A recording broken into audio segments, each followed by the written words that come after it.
Assalamualaikum warahmatullahi wabarakatuh. Sobat muda, bertemu lagi di channel The Young Ideas STI Swasta Mandiri Surakarta, di mana sobat muda bisa menyampaikan ide, gagasan. Terima kasih atas presentasi dari tim dari SMK 6 Surakarta ya. Oke, tim ketiga dari SMK 6 Surakarta, yaitu berjudul tentang peran kecerdasan emosional dalam pembentukan karakter remaja dan dewasa. Ini anak muda tapi sudah peduli terkait dengan pembentukan karakter dan kecerdasan emosional. Anak muda tapi sudah peduli terkait dengan pembentukan karakter dan kecerdasan emosional. Ini sangat penting sekali bagi remaja ya, karena walau bagaimanapun yang namanya karakter, moralitas ya, etika itu adalah pendidikan dasar ya, pendidikan dasar. Karena ilmu ya kan, istilah kita menguasai teori ilmu sebagus apapun, kalau moral dan karakternya manusianya itu tidak bagus, ya teori dan ilmu itu tidak akan bermanfaat ya. Kita tahu ilmu sosial, ilmu politik, ilmu hukum sudah bagus, teorinya sudah bagus ya kan. Tapi kalau misalkan yang menjalankan karakternya itu tidak baik, tentunya juga akan menghasilkan sesuatu yang tidak baik. Ya baik. Kira-kira menurut teman-teman bagaimana sih istilahnya membentuk karakter supaya tercipta suatu masyarakat yang memiliki karakter yang bagus, moralitas yang bagus, spiritual yang bagus, seperti apa? Baik, terima kasih atas pertanyaannya. Sebelumnya, untuk menciptakan sebuah moralitas yang baik dalam masyarakat, apalagi dalam lingkup yang besar, itu butuh perhatian semua orang, dan untuk menyadarinya kita harus mulai dari diri kita sendiri. Jadi untuk menciptakan moralitas yang baik, apalagi saat ini itu moralitas sangat turun, kritis, bahkan itu menurut saya itu sangat udah di bawahnya. Nah, maka dari itu kita wajib bersama-sama melakukan tindakan yang benar dan memaparkan hal-hal yang benar melalui media sosial. Kita memaparkan bahwa sebenarnya kita itu lagi krisis moralitas, dan menyadari bahwa kita sebenarnya dalam keadaan yang tidak baik-baik saja. Kita mulai dari menyadari diri sendiri, dan kita harus bergabung dalam, nggak bisa kita harus sendiri terus menyadari doang terus udah biarin aja. Soalnya secara tidak langsung kita juga akan berkaitan dengan orang lain, dan itu namanya juga emosi, berarti kita harus berketerkaitan dengan orang lain.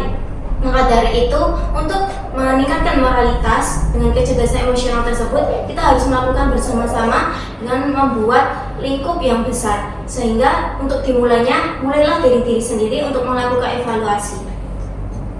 Nah, untuk menciptakan tadi kecerdasan emosional dan pembentukan karakter ya, kecerdasan emosional dan pembentukan karakter itu kira-kira siapa saja sih orang yang harus terlibat, pihak yang harus terlibat? Baik, menurut kami peran siapa saja yang harus terlibat itu, yang pertama adalah kita harus mulai dari lingkup yang paling kecil, yaitu kita bisa temui di keluarga, orang tua kita. Setelah dari orang tua, ada guru-guru di sekolah yang bisa mempengaruhi terbentuknya kecerdasan emosional ini. Setelah kita sudah terbentuk di lingkup yang kecil itu, kita juga dapat menjadi pelopor untuk mempengaruhi di masyarakat yang lebih luas, seperti itu. Untuk tambahan, kita harus juga menyebarluaskan untuk hal yang tidak benar. Soalnya kalau kita hanya menyebarkan mulai dari kecil tanpa kita tahu pihak yang lebih besar yang punya kuasa untuk membuat sebuah peraturan ya, untuk membuat sebuah pemberitahuan akan sulit. Maka dari itu, lakukanlah untuk bersama-sama.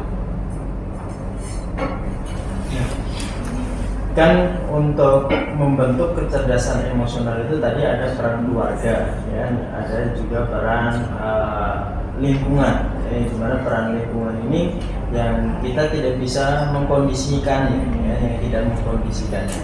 Terus bagaimana kira-kira caranya bagi teman-teman untuk istilahnya bisa memilah, ya, bisa beradaptasi dengan lingkungan, ya, terutama seperti itu untuk supaya terbentuk suatu kecerdasan emosional yang baik, karakter yang baik, ya, seperti apa. Karena di lingkungan itu kan kita tidak bisa mengkondisikan, ya. Kadang kita tinggal di mana, lingkungannya seperti itu, sudah terbentuk seperti itu. Nah, kalau misalkan kita kacung di lingkungan yang buruk, itu seperti apa? Tentu kita wajib mencari lingkungan yang positif dan mencari lingkungan yang sesuai dan yang baik. Kalau kita hanya diam saja di rumah tanpa kita sadari, lambat laun kita akan terbawa arus oleh mereka. Maka dari itu penting sekali untuk mencari komunitas dan kita untuk mempunyai knowledge, percaya harus tahu kalau kita itu salah dan kita jangan sampai terbawa arus dengan orang lain. Kita wajib mencari kelompok yang positif. Baik itu kan kita kalau sekolah kita harus mencari lingkungan-lingkungan yang positif. Kalau di rumah kira-kira kurang bagi kita, kayak menurut kita dalam lingkungan itu buruk, kita harus mencari lingkungan yang positif dan kita tidak langsung memilih lingkungan tersebut. Kita harus memilah dan mencari informasi terkait komunitas tersebut, apa itu sudah benar, apa itu memang sesuai visi, apa itu benar untuk meningkatkan kecerdasan emosional atau untuk memperbaiki moralitas para remaja atau hal-hal lain. Jangan sampai malah kita membuat ikut komunitas tersebut ternyata kita salah komunitas dan tidak sesuai dengan visi tersebut. Jadi intinya kita sangat penting untuk mencari komunitas atau bukan keluar dari rumah tapi mencari di luar sana. Tentunya pasti akan ada nih komunitas-komunitas untuk memperbaiki kecerdasan emosional ataupun untuk memperbaiki moralitas masyarakat. Seperti itu.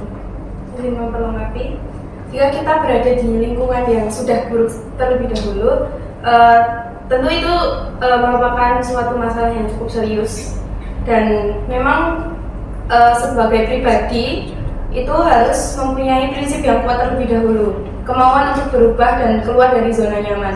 Jadi kami percaya bahwa ketika seseorang itu sudah mau memiliki prinsip yang kuat dan kemauan untuk berubah, pasti dia akan mencoba mencari komunitas-komunitas yang lebih baik seperti tadi.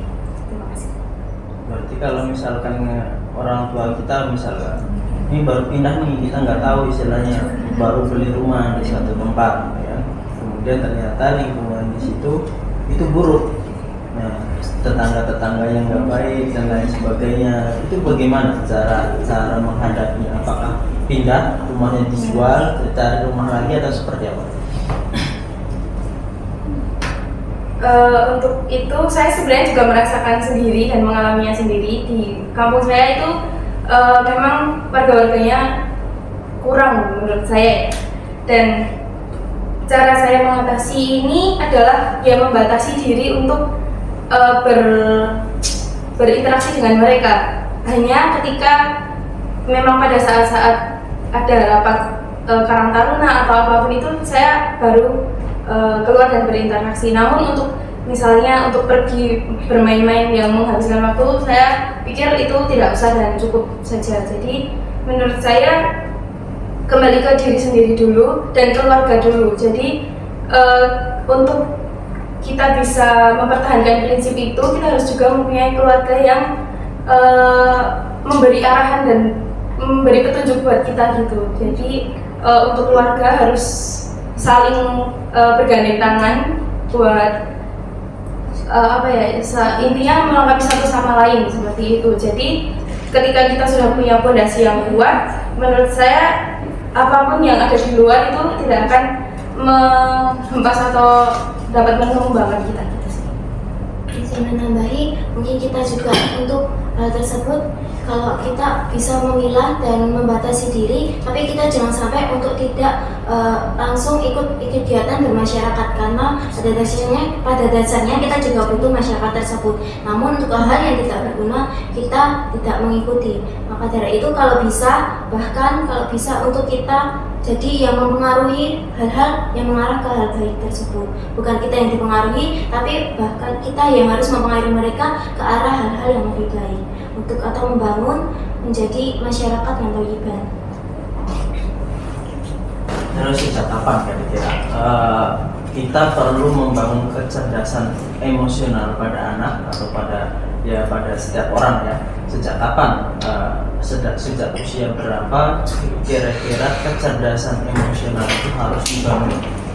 Kemudian kalau misalkan kita punya saudara ya kan, yang dia sudah karakternya memang karakter yang jelek, bagaimana cara merubah karakter seseorang yang buruk ya, misalkan karena dia sendiri untuk supaya mereka lebih baik, menjadi lebih baik.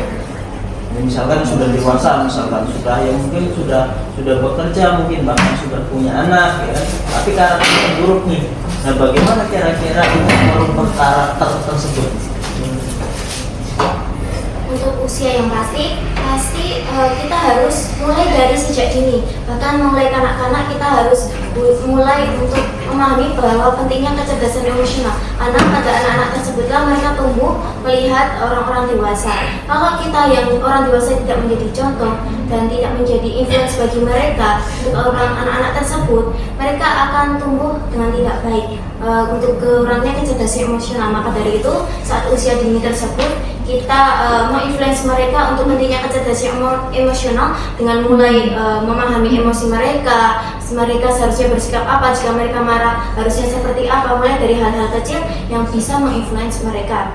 Untuk orang dewasa yang sekiranya sudah terjerumus atau kurangnya kecerdasan emosional, menurut kami mereka harus menyadari apakah mereka tidak tahu dampak kedepannya itu bakalan kayak gimana. Kalau sekiranya mereka memang tidak menyadari hal tersebut, hanya meneruskan, mereka akan kita gandeng anak mereka atau kita, karena pada dasarnya mereka akan lebih tersentuh hatinya oleh orang yang lebih dekat dengannya, mulai dari anaknya. Bahkan kalau anaknya saja bisa terbuka tentang pemikiran kecerdasan emosional tersebut, kenapa orang tuanya tidak?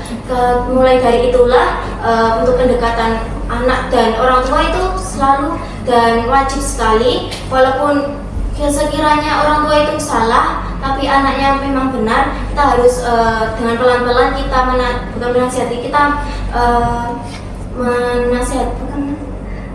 bilang ke orang tua kita bahwa itu salah. Karena kalau orang lain yang kita menasihati mungkin agak kayak gengsi atau gimana, tapi kalau kita menginfluence anaknya tersebut, terus anak tersebut mulai merubah kebiasaannya, terus anaknya mulai kelihatan berubah, pasti orang tua kayak notice gitu, kok anak saya berubah, terus tiba-tiba orang tua marah, mungkin anaknya juga bakal negur atau hal-hal yang lain seperti itu. Tadi belum terjawab ya, kalau misalkan tadi orangnya itu sudah terlanjur memiliki karakter atau kecerdasan emosional yang buruk, bagaimana cara kita istilahnya supaya bisa merubah karakter yang buruk itu kemudian menjadi karakter yang baik?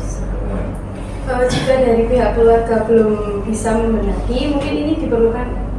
Tapi menurut saya dari pihak keluarga seperti misalnya tante saya yang memiliki karakter seperti itu, bisa keluarga yang lain untuk memperingatkan, seperti menasihatinya dengan bahasa yang tidak seperti memojokkan seperti itu. Jadi menurut saya kembali lagi kepada hubungan keluarga yang harus saling bergandeng tangan dan saling memperlengkapi. Kalau memang tidak bisa, mungkin dibutuhkan pihak luar seperti yang sedikit lebih, mungkin jabatannya lebih tinggi atau memiliki kekuasaan yang lebih tinggi untuk memperingati mereka. Untuk itu, jika orang tersebut memang mempunyai sifat tersebut dan sulit untuk dirubah, kan kita sebagai keluarganya harus tahu tersebut. Kita sebagai orang yang lebih waras, orang yang mempunyai akan kecerdasan emosional, kita harus bisa menahan emosi. Kalau terjadi pertengkaran atau gimana, kita harus yang lebih menahan emosi. Karena orang yang kalau belum kena batunya sendiri, mereka tidak akan merasakan hal tersebut. Karena pada dasarnya kalau orang belum kena batunya, mereka belum menyadari hal tersebut. gitu. Yang penting kita sendiri itu menyadari atau keluarga yang lain, jika ada keluarga kita yang seperti itu kurangi kecerdasan emosional, kita harus membatasi, kita harus tahu bagaimana sifatnya. Jadi tidak ada terjadi pertengkaran-pertengkaran lain yang menyebabkan kriminalitas hingga terjadinya pembunuhan seperti itu. Ya. Setiap orang itu kan terkadang pasti mengalami di posisi di mana kita merasakan posisi tersebut sesuatu hal yang tidak menyenangkan, ya. Istilahnya kita sedang menghadapi suatu masalah seperti tadi yang dicontohkan, ya. Sedang ada masalah, kemudian ada orang yang ingin membangun komunikasi dengan kita, padahal niatnya baik, ya. Niatnya baik, tetapi kemudian kadang meresponnya kita itu menjadi buruk, dan itu justru sering menimbulkan masalah, ya, menimbulkan masalah baru, ya. Kita berada dalam posisi yang mungkin sedang tidak enak, ya kan, sedang capek, atau mungkin di sekolah sedang ada masalah, atau mungkin orang tua di tempat kerjanya sedang ada masalah, kemudian pulang, ya, kemudian ada yang tanya tadi sudah makan atau belum, ya.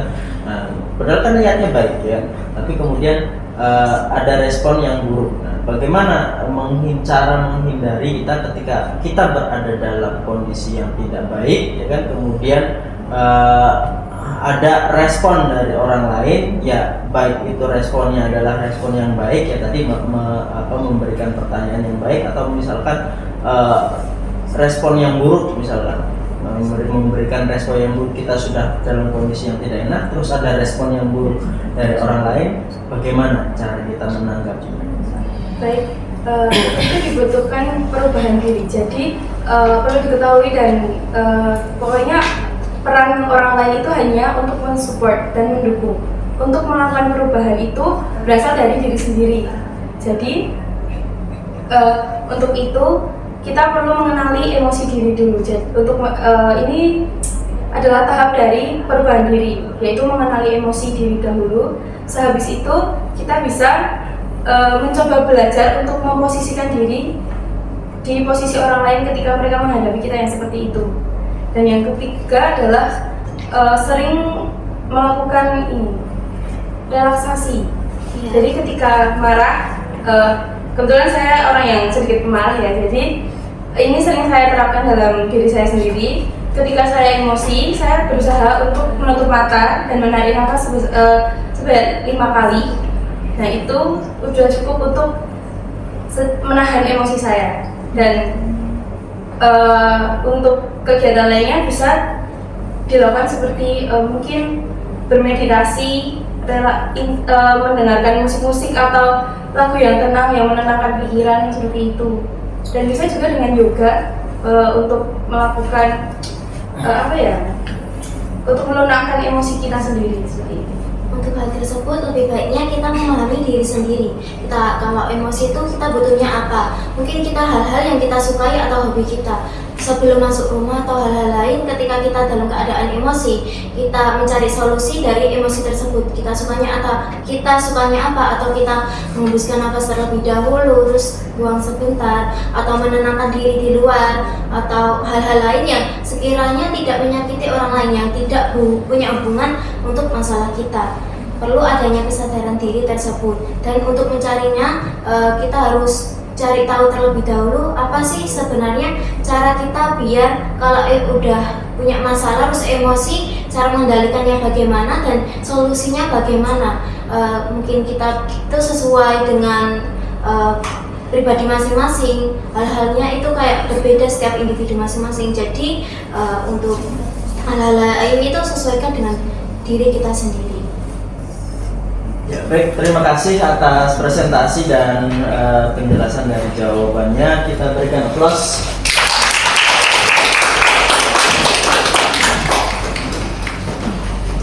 Sekian dan terima kasih. Bila taufik wal hidayah. Wassalamualaikum warahmatullahi wabarakatuh. Waalaikumsalam warahmatullahi